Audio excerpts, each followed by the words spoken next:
In this episode of Bookshelf A to Z, a series in which I attempt to read all of my fiction novels in order from author's name A to Z while trying to desperately stop myself from purchasing more books without having read them. We're reading Americanah by Chimamande Chimamande Ngozi Adichie. There's her full name. So yeah, that's right. Get prepared for yet another novel in which I, a white man, discuss issues that I have no business discussing. This ought to be fun. So I'm going to lay it out straight for you up front. I did not particularly care for this book. I do think it's a good book, though. And in order to save us all the trouble of me discussing things that I shouldn't be discussing, I'm actually going to talk about that. I want to discuss who gets to decide what is a good book and what isn't, despite whether you subjectively like it or not. And that's something I've touched on before in previous videos, but I haven't really. I don't know. I haven't, I wasn't happy with my answers then. They weren't as full as I'd like. Only joking, of course. Of course I'm going to talk about race. This whole book is about race. It would be doing not just you, the watcher, a disservice, but it would be doing a disservice to the novel, to Adichie, and even to myself, really. These novels are written so that we can discuss and think about the problems that they lay out, and you have to talk about them. Even me, a white man from the Midwest, will be discussing, a Nigerian woman's adventures in America, and that's the power of literature. There. Anyway, that's what you have to look forward to. But first,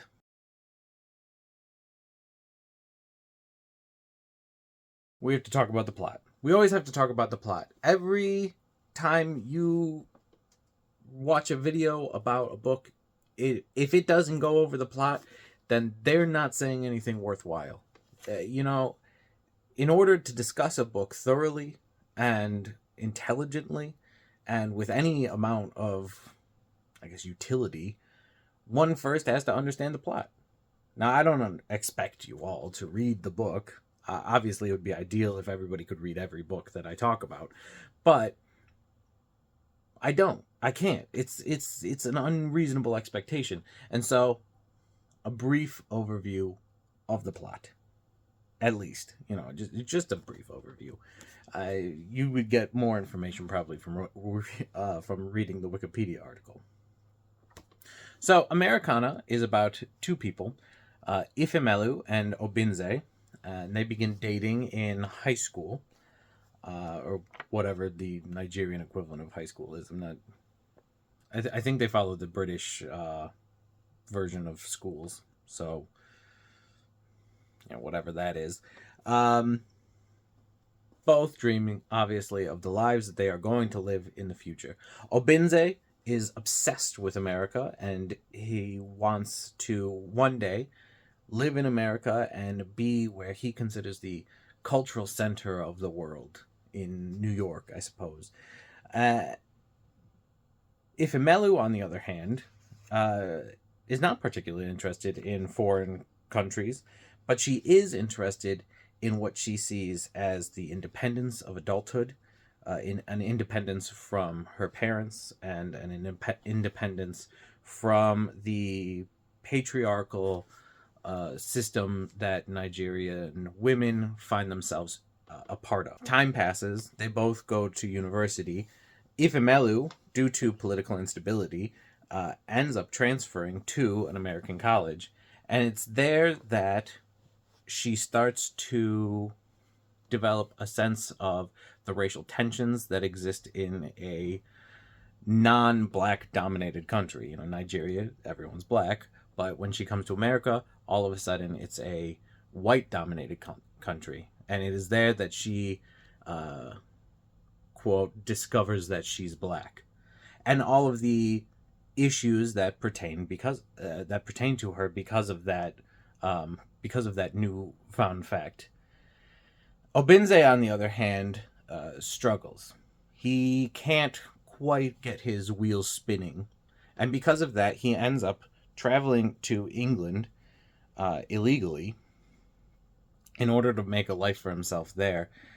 Unfortunately for him, he gets deported back to Nigeria, but the humiliation, the sense, the lack of self-worth that comes from that drives him forward, and he, honestly, mostly due to luck, becomes a wealthy man in Nigeria, a wealthy construction. He owns a construction business. Ifemelu and Obinze drift apart from each other, and they stop talking. Most of this novel is actually about Ifemelu. Obinze is kind of an afterthought, an add-on, if you will. But Ifemelu struggles for a while in America, but does eventually start to find herself and becomes a famous race blogger. That is a blogger about racial issues. Just to clarify that.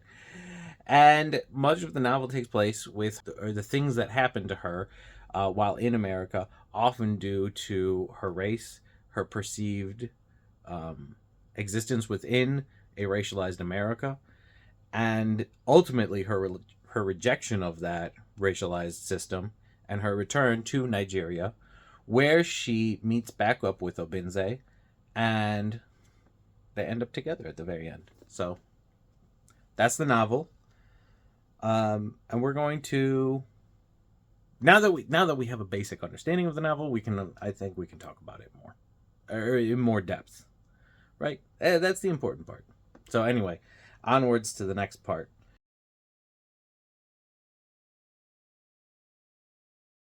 So as I said before, I didn't really care for this novel, but I do think that it is a good novel. But how do you square that circle? How can I, in one breath, say that I didn't like it, but I think it's good? It's sort of like the inverse of Jerlaine, which is the first book I talked about in the series, which I said was, well, quite frankly, it's horrendous, but I liked it. How can we, how does that make sense? Obviously, there is always the answer that I am a multifaceted person with a lack of consistency that is inevitable in humanity. But where would the fun in that be? Fine. Everybody has their own ideas. There's no satisfying answer in that. And more to the point, it's not something that is solely specific to me. It is something that I see frequently in online spaces, discussing not just books, but art and movies and, everything has this. You always end up with this quality discussion, or this discussion conveying, is quality and enjoyability the same thing? Inevitably, it always breaks down into two camps. Those who propose that our enjoyment of a work is all that matters. There is no such thing as good and bad, because everything is so subjective that it would be impossible to dictate what is better and what is worse, and therefore the only thing that matters is our own personal subjective enjoyment of it. And then there are those who say, no. There are definitely good things and bad things. And we can objectively determine what those things are. Now, the people in that latter camp have a tendency to think that they are the ones who are objective, and the people who disagree with them are not being objective. But I do think that there is merit to that latter idea. I know, don't put your pitchforks away. Put your pitchforks away. Hear me out. There is absolutely a quality difference between different works. You know, there's a difference between the dregs of AO3 and Tolstoy, just as there is a difference in the art you brought home from first grade that your parents put on the refrigerator and somebody like Frida Kahlo. There is absolutely a difference between those two things. And to say otherwise is, I think, to do a disservice to art as a whole. You know, art is the creation of something with the intention, or with intention. And to say that the skill required to do that doesn't matter is to flatten out the world in such a way that there is no quality, that there is no beauty. We can't. How are we supposed to find beauty if everything is equal? So I touched on this a bit in my video on the Goblin Emperor when I was just trying to discuss what makes good prose. And in that video, I came to the conclusion that effectively you are left with two choices. One, you can figure it out for yourself. You just take the radical subjective point of view and run with it and say, I like it, therefore it's good. But I also argued that rather than taking that, we should look towards certain experts in their field, and it is they whom we should look to. It's their opinions, because they have a more refined opinion, we should listen to them. Now, it wasn't the most satisfying of answers, obviously. Listen to other people and take their word for it. But at the same time, what better option is there? You know, thousands of books are written each year. And how are we expected to, as individuals, expected to separate the wheat from the chaff there? I mean, we're talking millions of books by this point. Since the invention of the novel in the 18th century, millions of novels have been written. It is an impossible task for everybody to be expected to read all of them. It wouldn't be possible even if you gave up everything in your life. If you stopped sleeping and eating and scrolling on your phone, you couldn't do it. And so I propose again that we do have to trust in the opinions of certain other people, that they know what they're talking about when they say that something is good. But we are left, of course, with the same problem as before of who are these people? Who are the people that we decide get to make that distinction? Who get to say this is good, this is bad? How do we determine that? Therein lies the question. Obviously, the answer is probably literary critics. People who, read good books for a living. So back in the 18th century, there were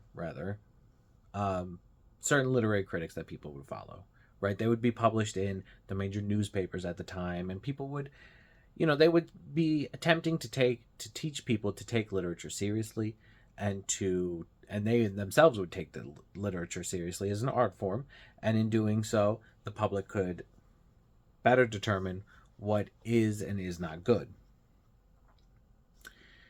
To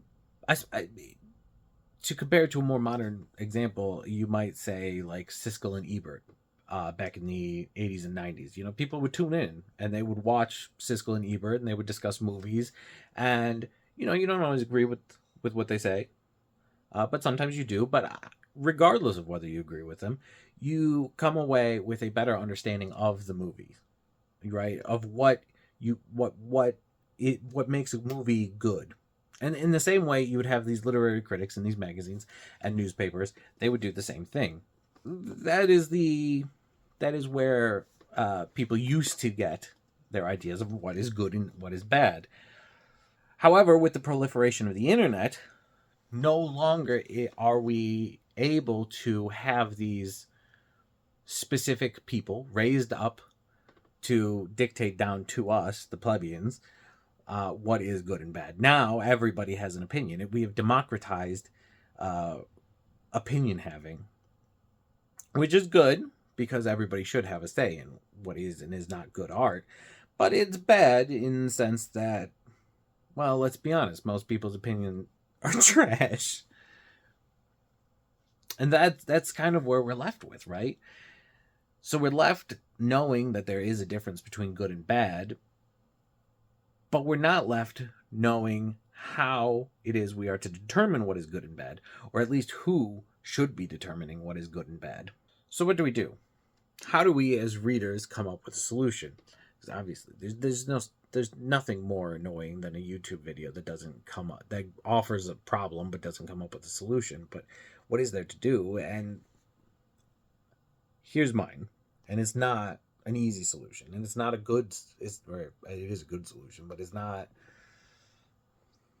a nice one. We have to decide every day to put in the effort of finding good criticism, of finding sources that we trust, that don't just blindly give talking points as though they're being paid by an advertising team, because let's be honest, a lot of them are. No offense to my fellow booktubers and book talkers, what have you, but a lot of y'all are getting paid for these reviews, and it's obvious.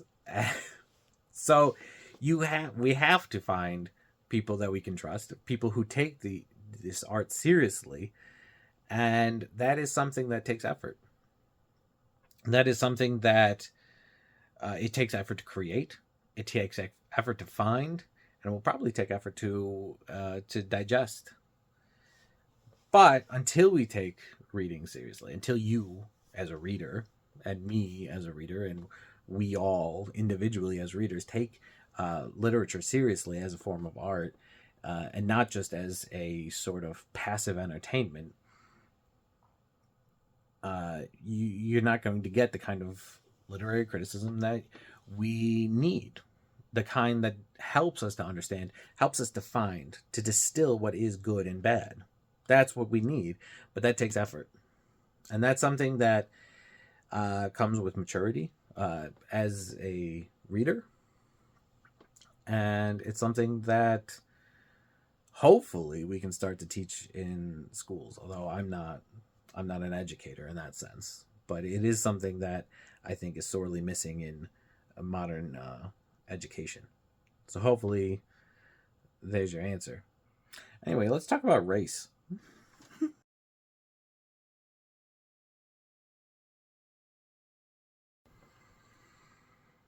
Okay, so normally I do I write a script, but I kind of, paraphrase it to a certain extent, probably to the video's detriment. But because this is such a, I think, hot button issue, I am going to read it. So I apologize if it seems a little robotic, but I think that it is important that I make myself completely clear and not just fumble my way through a discussion about race. So, apologies for that. As I said earlier, I think that I would be doing everyone a disservice if I didn't at least talk a little bit about racism. Adichie didn't write this book so that people like me, that is to say white, could just ignore its themes altogether, after all. And what is that theme in the book? It is, I put forward primarily that the main theme that it's getting towards is what is the difference between the American black and the non-American black, the African, or African people, rather. This is, of course, the central premise of the novel, and one which it goes to great lengths to explore. When Ifemelu arrives in America and begins going to college, she meets with other African transplants to America at the African Students Association, where we are given a colorful description of the differences between the two groups of people by one of Ifemelu's new African friends. Please do not go to Kmart and buy 20 pairs of jeans. because each costs $5.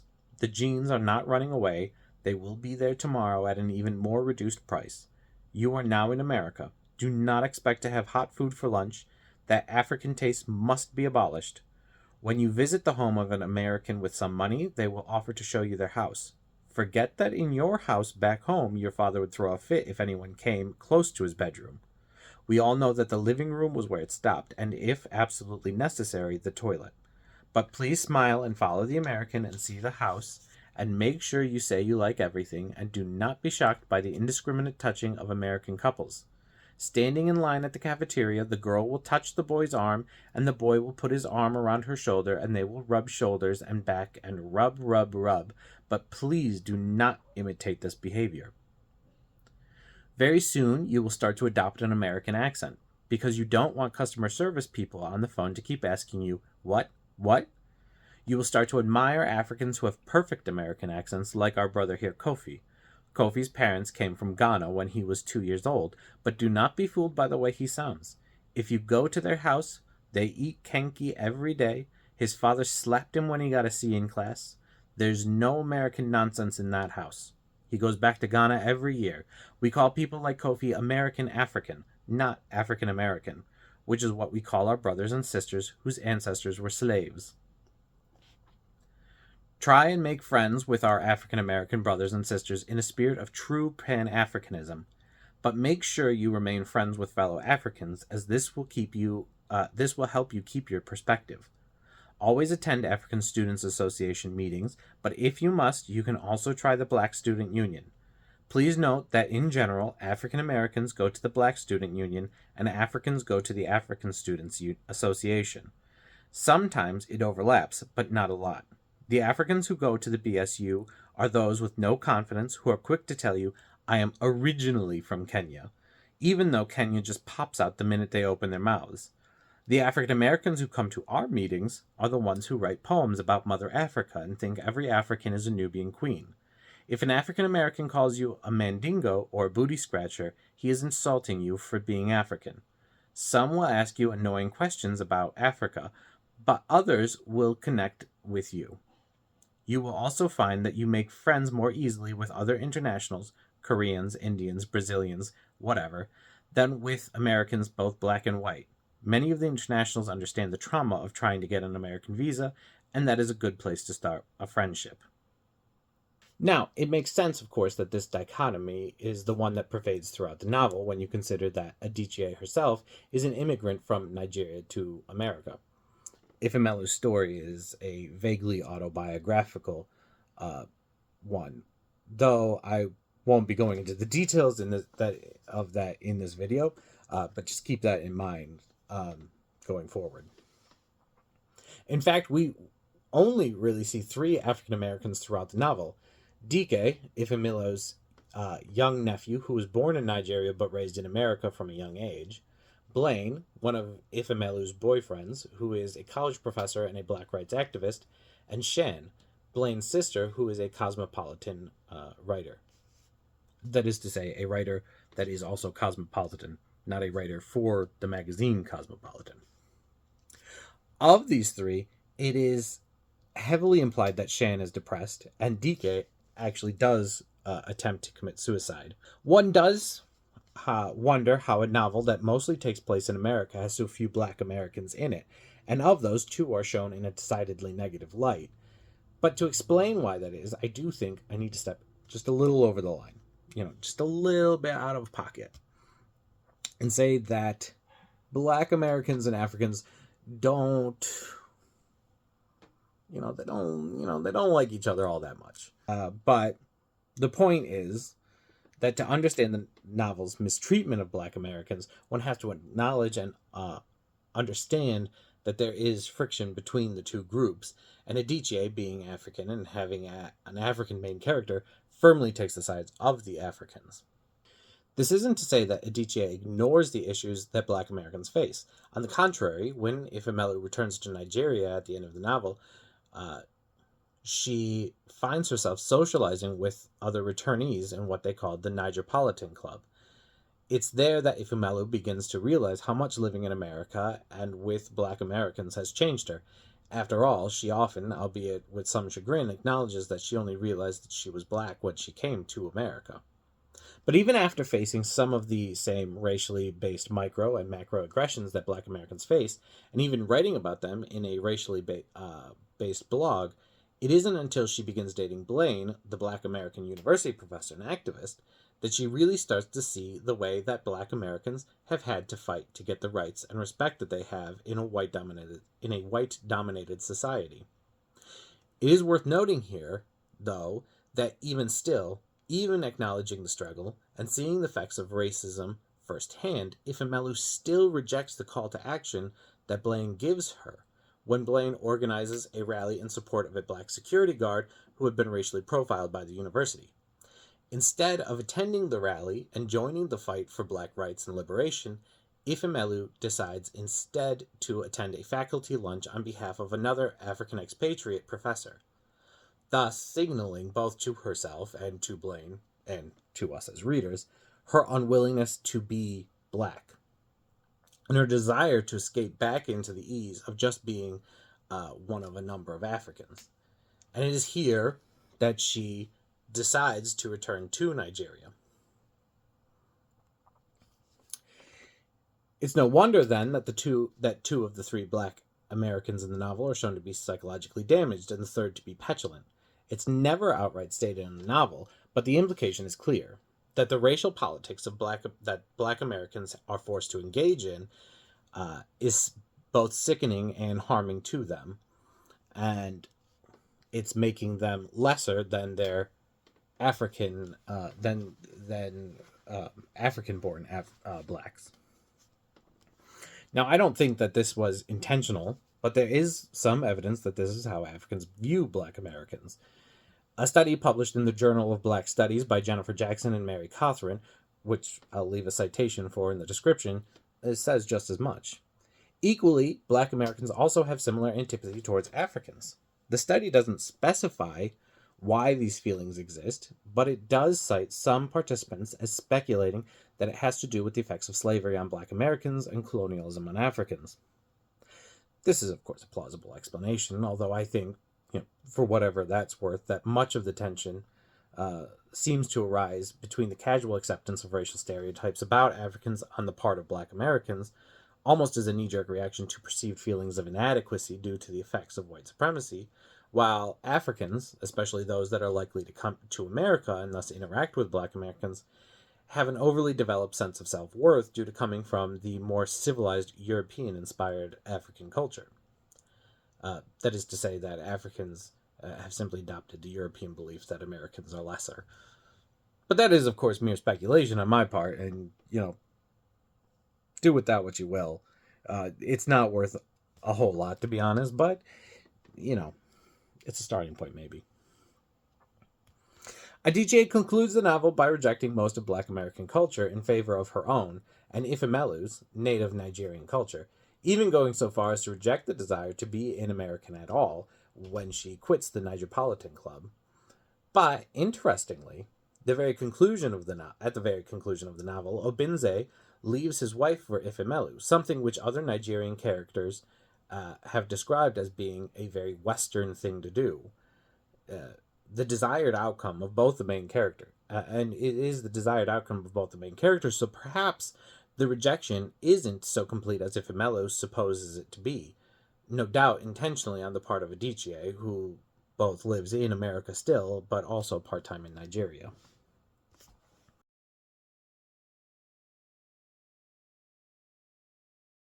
Part of the reason that literature is so wonderful as an art form is that it allows you to live inside of a character for just a little while.